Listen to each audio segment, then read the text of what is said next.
తెలుగు భాష దినోత్సవం శుభాకాంక్షలు. నా పేరు వికాస్. నేను 5వ తరగతి చదువుతున్నాను.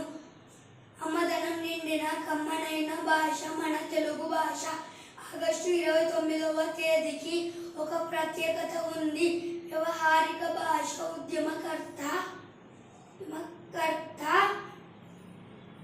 ఆయన గిడుగు రామమూర్తి పంతులు గారి పుట్టినరోజు ఈరోజు.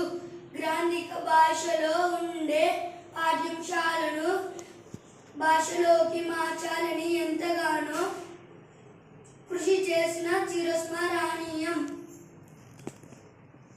తెలుగు భాషకు ఆయన చేసిన కృషి చిరస్మరణీయం. మనిషి పుట్టిన తరువాత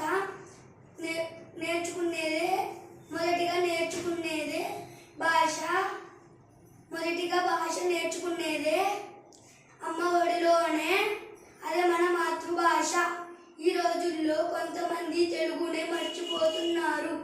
ఇక తెలుగు భాష దినోత్సవాన్ని ఏం గుర్తించుకుంటారు అని అనుకోవడం కొద్దిగా ఆలోచించాల్సిన విషయమే. తెలుగు భాష దినోత్సవం శుభాకాంక్షలు. ధన్యవాదాలు.